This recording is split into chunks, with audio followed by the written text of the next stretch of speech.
সময় সংবাদের সঙ্গে আছি আমি নিয়ামতুল্লাহ বাবু।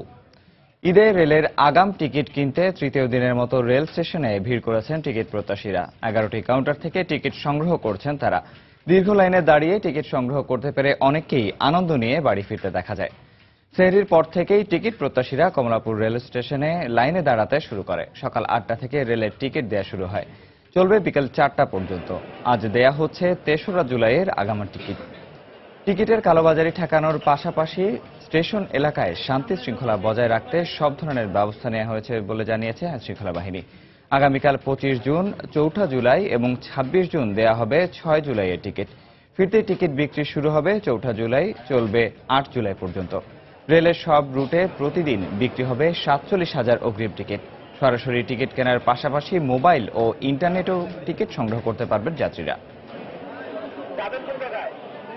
টিকিট পাওয়া মানে সোনার হরিণ, সেই ক্ষেত্রে আমাদের ভালো লাগতেছে। টিকিট পাইছি দেশে যাওয়ার জন্য, আনন্দ ভোগ করার জন্য, সবাই মিলে একসাথে ঈদ করবো সেই আনন্দের জন্য। অন্যবারের চেয়ে এবারের সিস্টেমটা ভালো ছিল, টোকেন দিয়েছে এবং লাইন সিস্টেম করছে। গত 2 দিনের চেয়ে আজকে চাপটা একটু বেশি, আপনারা নিজে দেখতে পাচ্ছেন। তবে যাত্রী সাধারণ সুশৃঙ্খলভাবে শৃঙ্খলাবোধে যাতে টিকিট পাইতে পারে, আমরা বাংলাদেশ পুলিশের পক্ষ থেকে সব ধরনের ব্যবস্থা করেছি। এদিকে তৃতীয় দিনের মতো ঈদে ঘরমুখ যাত্রীদের ট্রেনের অগ্রিম টিকিট বিক্রি হচ্ছে। এই মুহূর্তে চট্টগ্রাম রেলওয়ে স্টেশনে আছেন সহকর্মী কমল দে। সরাসরি চলে যাচ্ছি তার কাছে। কমল।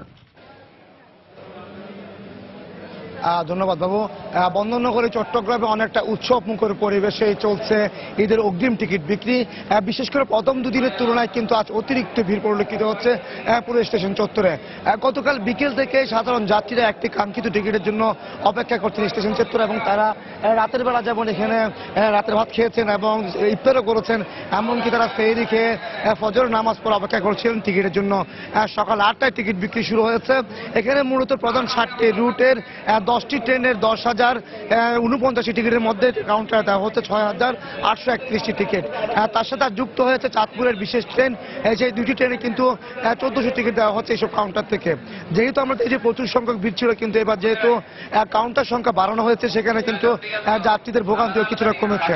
সেই সাথে কিন্তু যেহেতু 1 ঘন্টা এগিয়ে আনা হয়েছে, অন্যান্য বছর টিকিট বিক্রি করা হতো 9টা থেকে, এবারই প্রথম টিকিট বিক্রি করা হচ্ছে 8টা থেকে, সকাল 8টা থেকে। যে কারণে কিন্তু 1 ঘন্টা এগিয়ে আনা কিন্তু যাত্রী সংখ্যা ভোগান্তি আরেকটু কমেছে। আমরা দেখেছি সকালের দিকে প্রচুর সংখ্যক মহিলা যাত্রী লাইন ধরে অপেক্ষা করছিলেন টিকিট নেওয়ার জন্য, এবং 10টা ঠিক আগে করে সে মহিলা যাত্রীরা টিকিট নিয়ে তারা বাড়ি ফিরে গেছেন। এবং আপনি জানেন যে যেহেতু টিকিট একটি সোনার হরিণ বলা হয়ে থাকে, কারণ যে পরিমাণ চাহিদা ট্রেনের টিকিটে থাকে সেই অনুযায়ী টিকিট পাওয়া যায় না, সে কারণে যাত্রীদের মধ্যে একটি হুড়হুড়ি লক্ষ্য করা যায়। আর এরই প্রেক্ষিতে গিয়ে বলা হয় সোনার হরিণ এই ট্রেনের টিকিট। কিন্তু এবার ঈদে যে প্রথম 2 দিনের টিকিট বিক্রি হয়েছিল 1 জুলাই এবং 2 জুলাই যাত্রার, সে সময় কিন্তু আমরা দেখেছি তেমন ভিড় ছিল না, যাত্রীরা কিন্তু সাধারণভাবে টিকিট পেয়েছে। আমরা শুনেছি ওই 2 দিনের কিন্তু অনেক টিকিট এখনো অবিকৃত রয়েছিল। তবে আজ 3য় দিন অর্থাৎ 3 জুলাই যাত্রার টিকিট, সেই টিকিট নেওয়ার জন্য কিন্তু প্রচুর সংখ্যক যাত্রী তারা গতকাল দুপুর থেকে লাইনে অপেক্ষা করছিলেন, এবং লাইন অপেক্ষা করে তারা সেটা টিকিট নিয়ে ফিরেছেন। এক্ষেত্রে রেলের কর্মকর্তারা বলছেন যেহেতু টিকিটের এই সময় একটু চাহিদা বেশি থাকে, তখন কালোবাজারের একটা আশঙ্কা থাকে। সেই কালোবাজারে প্রতিরোধ করার জন্য তাদের পক্ষ থেকে একাধিক টিম গঠন করা হয়েছে। টিমের সদস্যরা যেমন কাউন্টারের অভ্যন্তরে বসে সেখানে টিকিট সেলিং পর্যবেক্ষণ করছে, ঠিক কাউন্টারের বাইরে রেলের কর্মকর্তারা অপেক্ষা করছেন তারা কালোবাজারে সেটাকে ধরা হচ্ছে। এখন পর্যন্ত বলা যায় বাবু, উৎসব মুখের পরিবেশে চট্টগ্রামে 3য় দিনের এই টিকিট বিক্রি চলছে। দর্শক, চট্টগ্রাম রেলওয়ে স্টেশন থেকে আমাদের সহকর্মী কমল দে জানাচ্ছিলেন ট্রেনের অগ্রিম টিকিট বিক্রি সবশেষ খবর। চলে যাচ্ছি পরের সংবাদে। শেষ হলো ব্রিটেনের ইউরোপীয় ইউনিয়নে থাকা না থাকার পক্ষে ঐতিহাসিক গণভোটের ভোট গ্রহণ।